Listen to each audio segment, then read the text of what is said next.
Hi అండి. అందరూ ఎలా ఉన్నారు? ఈరోజు వచ్చేసి నేను మీకు బెండకాయ పుల్లగూరని నా స్టైల్‌లో నేనెలా చేస్తాను అనేది ఇప్పుడు నేను మీకు చేసి చూపిస్తాను. వీడియోనైతే స్కిప్ చేయకోకుండా చూసేద్దామా మరి? ఈ బెండకాయ పుల్లగూర రాగి ముద్దలేకి చాలా టేస్టీగా ఉంటుందండి. మా ఊరి సైడ్ అయితే దీన్ని బెండకాయ పుల్లగూరనే అంటాము. మరి మీ ఊరి సైడ్ ఏమంటారనేది కామెంట్ అయితే చేయండి. ఇప్పుడు బెండకాయ పుల్లగూరకి ఏమేం కావాలో చూసేద్దామా మరి? ఇక్కడొచ్చేసి లేత బెండకాయలండి. మనకి బెండకాయ ముదిరిపోతే అస్సలు బాగుండదు ఈ పుల్లకూర. లేత బెండకాయలు ఇక్కడ నేను 150 గ్రామ్స్ ఉంటాయి ఇవి. బెండకాయలని ఇలా చిన్న ముక్కలుగా కట్ చేసుకున్నాను. 2 టమోటాలు, అలాగే కారానికి సరిపడా పచ్చిమిరపకాయలు, చిన్న నిమ్మకాయ సైజ్ అంతా చింతపండు, అలాగే వెల్లుల్లిపాయలని పొట్టు అయితే తీసి ఇక్కడ ఒలిచి పెట్టుకున్నాను.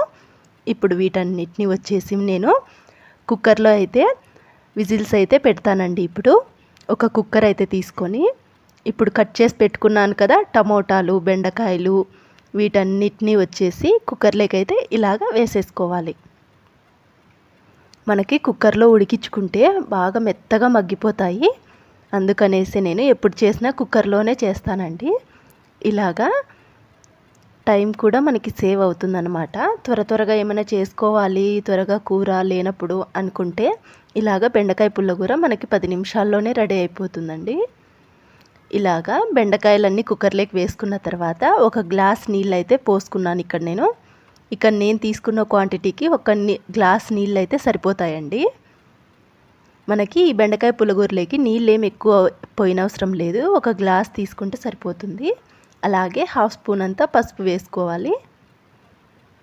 పసుపు కూడా వేసుకున్న తర్వాత రుచికి సరిపడా అయితే ఉప్పు కూడా ఇప్పుడే వేసేసుకోవాలి. ఇలాగా రుచికి సరిపడా ఉప్పు కూడా వేసేసుకోవాలి. వేసేసుకొని కుక్కర్ మూత తీసుకొని ఇప్పుడైతే మూత పెట్టేసుకోవాలి.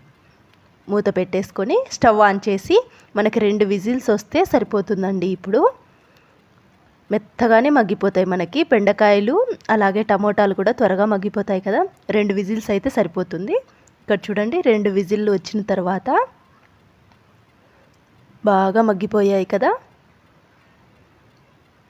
ఇప్పుడు వీటిని పప్పు గుత్తి ఉంటుంది కదా ప్రతి ఇంట్లోనూ, ఆ పప్పు గుత్తితో ఇప్పుడు ఎనిపేసుకుందాం మనం. ఇలాగా ఎనుపుకోవాలన్నమాట. మనకు ఉప్పు తక్కువ ఉంటే ఇప్పుడు చూసి అయితే వేసుకోవాలి.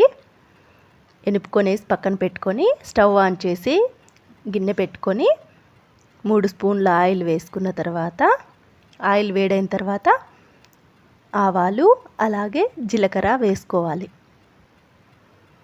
ఆవాలు జీలకర్ర మనకి చిటపటా అని సౌండ్ వస్తుంది కదా. ఇప్పుడు ఉల్లిపాయ, కరివేపాకు, ఎండుమిరపకాయలు వేసుకోవాలి. ఇలాగ వేసేసుకొని ఒక్కసారి అలాగా కలుపుకోవాలి. ఒక్కసారి అలాగా కలుపుకొని పోపునైతే వేగనివ్వాలి. మనకి ఉల్లిపాయలు గోల్డెన్ బ్రౌన్ కలర్లో రావాలి. చూడండి ఇక్కడ వేగిపోయింది కదా పోపు అంతా కూడాను. ఇప్పుడు మనం ఎన్ని పెట్టుకున్నాం కదా బెండకాయ పుల్లగూరని, అదంతటికి కూడా ఇప్పుడు ఈ గిన్నెలకైతే వేసేసుకోవాలి. ఇలాగా అంతా వేసేసుకొని ఒక్కసారి అలా కలిపేసుకొని స్టవ్ అయితే ఆఫ్ చేసుకోవాలి.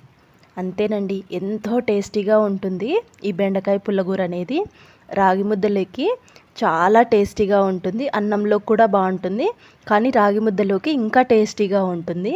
ఒక్కసారి మీరు కూడా ఇలా ట్రై చేసి ఎలా వచ్చిందనేది కామెంట్ అయితే చేయండి.